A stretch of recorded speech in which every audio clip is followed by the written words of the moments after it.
전 세계에서 거의 유일한 스마트 대통령, 네. 우리 문재인 대통령이 네. 유일한 스마트 대통령. 10시에, 방금 오늘 10시에 이제, 그, 청와대 청원 관련해가지고 네, 4주년 기념으로. 직접 답변을 해주셨어요. 이게 네.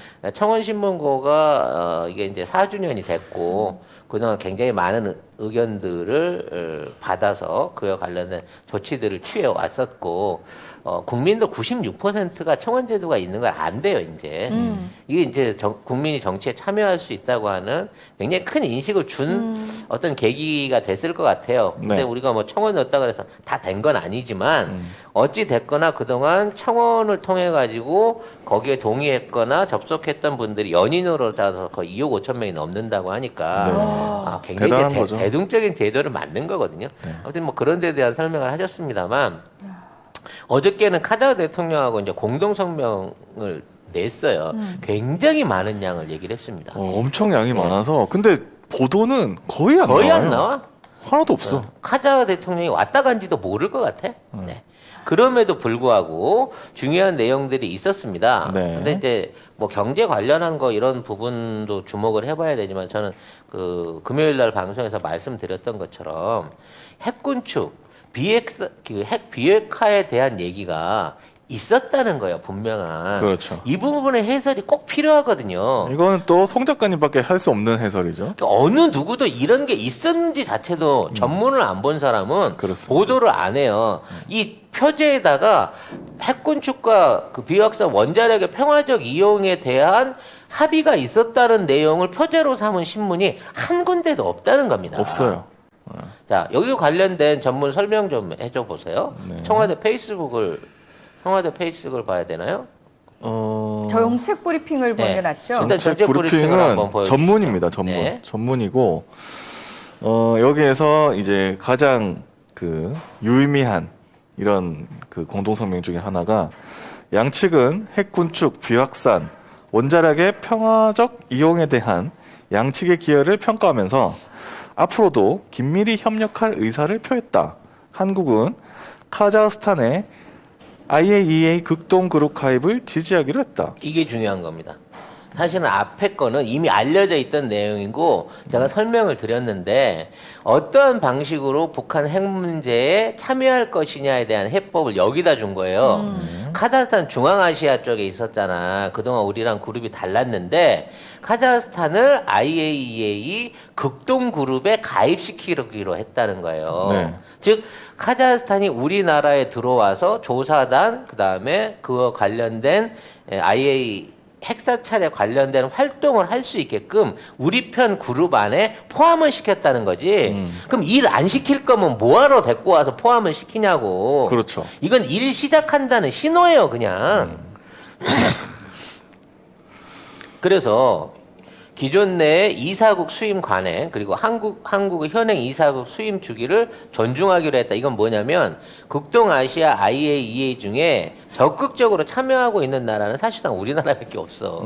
중국도 인정 안 하고 그다음에 일본은 어떻게든 피해 가려고 그러면서 지네들은 이제 전체 국제 IAEA에다가 전에 사무총장을 꾸준히 올 초까지 해왔고 그분 돌아가시고 났어도 여전히 이 가장 그 영향력을 미치고 있는 그 상황을 만들고 있기 때문에 우리가 국동그룹 안에서 이사예요. 근데 그러니까 이 이사의 권리, 이사가 할 수 있는 권한을 가지고 활동을 적극적으로 해보겠다라고 얘기를 한 겁니다. 그렇습니다. 그래서 실무적인 걸 시키기 위해서 얘라 그러면 안 되겠구나. 카자흐스탄을. 카자흐스탄이라는 나라를 끼워 넣은 거예요. 그럼 뭘 하겠냐고 극동에서 카자흐스탄이. 뭘 우리가 할까요? 극동 가는 게 아니잖아. 뭘 할까요? 그냥 비핵화예요. 지금 있는 북한에 있는 핵물질들과 그와 관련된 사찰, 운반, 해체 그리고 그와 관련된 기술 노하우와 관리 노하우들을 카자흐스탄을 통해서 중립적으로 이용하려고 하는 거란 제 예측이 정확하게 맞아떨어진 기사였다는 거죠. 경배하라. 역시 송세호십니다. 네. 근데 문제는 이런 기사가 아무도 얘기를 안 해. 근데 안 하는 게 나. 왜요? 괜히 이제 이런 기사 나가가지고 네. 이게 공식적으로 예를 들어 입장 발표를 했다고 생각하면 이거 또 방해한다. 또 지랄 난리를 칠 거예요. 또 북한을 뭘 믿고 비핵화를 하니 그 위험한 거를 왜 까니? 어? 그냥 자동으로 폐기시켜라는 둥 몰라서 그렇지 폐기가 안 돼 이놈들아. 지금 있는 핵물질하고 농축 핵물질하고 그 핵탄두가 미사일도 모르는 애들한테 지금 핵을 알라고 하는 건 너무 미사일이 하지 바람 마세요. 불면 못 쏘는 줄 아는 애들한테 비 오면 못 쏜다고 생각하는 애들한테. 농축 핵물질이 어떻게 보관이 돼 있는 건지 북한이 어떻게 알아, 얘들이? 북한이 프로토늄 노를 어떤 식으로 운영해서 거기서 나오는 재를 어떻게 처리해야 되는지를 알려줄 수가 없네. 가끔 이런 기사는 있어요. 뭐 뉴스핌인데 한반도 비핵화 위해서 긴밀히 협력하겠다 이렇게 한 카자흐스탄 정상회담 이렇게 제목으로 낸 기사는 한 2개 정도? 근데 실질적인 내용이 없잖아요. 네, 내용이. 없습니다. 왜냐하면 뭔가 중요한 것 같은데 뭔지 모르니까 이렇게 썼을 것 같아요. 내가 봤을 때는. 그러니까 송작가 TV를 봐야 되는데. 네. 낙연이라도 좀 봤으면. 그러니까. 아유. 이거에 관련 얘기라도 좀 해갖고 어그로를 끌었을 텐데. 무슨 어그로를 끌어요? 아무튼 이낙연도 그렇고 송영길도 그렇고 실제적으로 협조는 안 할 거면서 8월 중에 진전이 있을 거다라는 얘기를 어디 방송 같은 데 나와서 얘기를 합니다. 네. 그러니까 뭔지 자기도 구체적인지는 모르지만 그 내용을 해요. 그리고 어저께 이인영 장관도 그와 관련된 입장문을 발표하면서 올 하반기 8월 달 그다음에 뭐 9월 그 유엔 총회 10월 G20 이런 것들이 남북 관계에 있어서 굉장히 중요한 계기가 될 수 있다라고 하는 내용을 발표를 했어요. 이건 우리가 이미 스케줄 짜준 거잖아. 그렇죠. 그렇죠. 네. 그 스케줄 짜준 대로 진행이 되고 있는 게 있다는 거야. 그럼 통일부 장관이 왜 유엔 총회 얘기를 하고 G20 얘기를 하겠어요? 잘난 척하네 저게. 지가 장관이면 장관이지. 지가 그렇지? 뭔데? 너 열심히 통일 문제는 해결하지? 뭐 이렇게까지 나오나? 이게 통일 문제는 하나의 축으로 들어가고 있다는 거죠, 결과적으로는.